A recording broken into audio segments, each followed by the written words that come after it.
I folded the letter again and slipped it carefully back into its envelope. I kept awake all night. By morning, I knew what I had to do. I drove into Bridport, just a few miles away. I asked a boy walking his dog where the Copper Beaches was. So after reading the letter, it was impossible for the narrator to sleep. He was thinking about Mrs. Macpherson. So the next morning, he decides to drive to Bridport to meet her. House number 12 turned out to be nothing but a burned out shell. The roof gaping, the window boarded up. I knocked at the house next door and asked if anyone knew the whereabouts of a Mrs. Macpherson. When the narrator reaches at Bridport, he finds that the house was entirely burnt. The narrator knocks at next house to know whether the resident of that house knew anything about Mrs. Macpherson. "Oh yes," said the old man in his slippers. "He knew her well.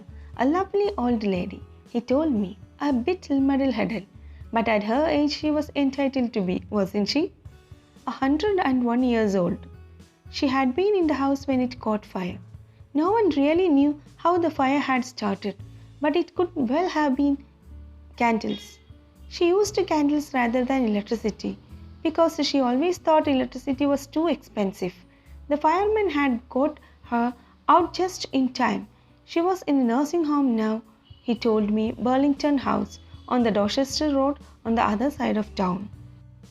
So the narrator meets an old man who tells him that Mrs. Macpherson, who was 101 years old, was a nice lady. She was a little bit muddle-headed. Muddle-headed here means confused.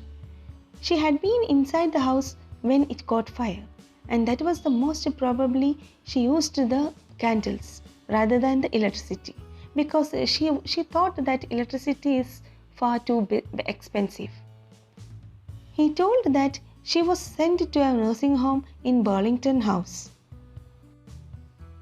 I found Burlington House nursing home easily enough.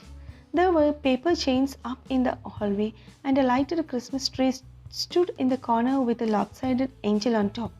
I said I was a friend come to visit Mrs. Macpherson to bring her a Christmas present. I could see through into the dining room where everyone was wearing a paper hat and singing. So the narrator goes to the nursing home and finds that it was decorated for Christmas.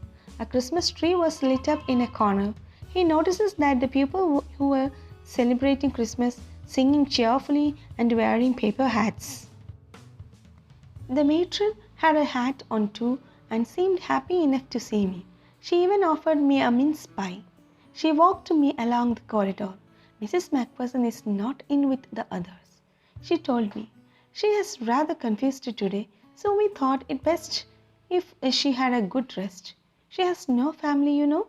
No one visits. So I'm sure she will be only too pleased to see you." She took me into a conservatory with wicker chairs and potted plants all around and left me. The matron or the senior nurse offers the narrator a mince pie and she was very happy to see him. And she tells the narrator that Mrs. Macpherson is not celebrating Christmas that day like the others because she is feeling muddle-headed or a little bit confused. So therefore, the matron takes the narrator to a conservatory and she tells him that Mrs. Macpherson will be very happy to see him as she has no other family to visit her. The old lady was sitting in a wheelchair, her hands folded in her lap. She had silver white hair pinned into a wispy bun. She was gazing out at the garden. "Hello," I said. She turned and looked up at me vacantly.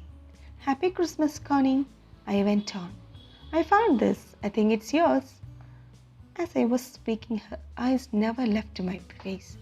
I opened the tin box and gave it to her. So the narrator sees Mrs. Macpherson sitting on a wheelchair.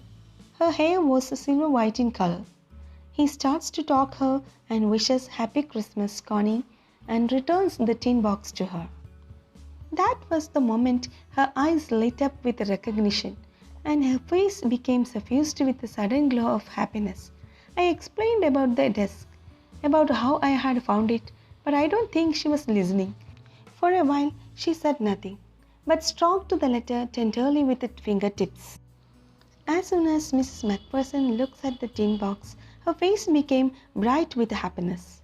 It seems as if she recognized him and her face was suffused.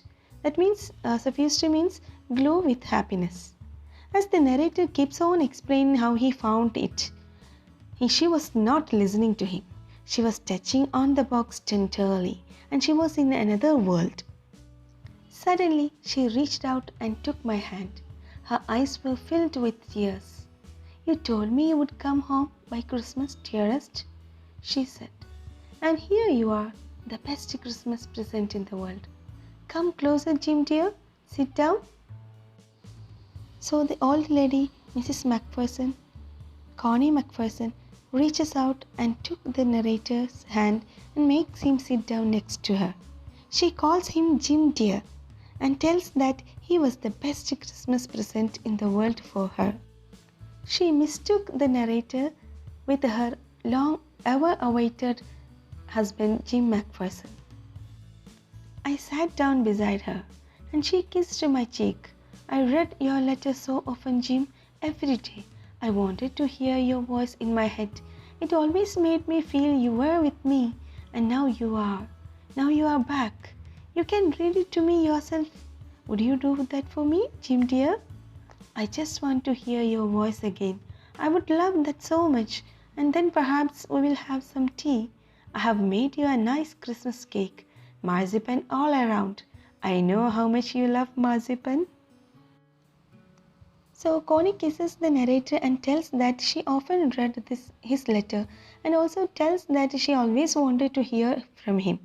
And she requests him to read the letter in his own voice. As she confuses the narrator with her husband Jim, she promises him that they will have tea and the Christmas cake in the evening with his favorite marzipan. So by this, our story ends here. Children, now let's discuss the main theme of the story. So the main theme of this story is the futility of war and universal brotherhood. Futility here means uselessness. Wars never solve conflicts, they just cause death and destruction only. Wars are the result of politics and power struggle between people. Things like festivals and family means the same to every person across the world.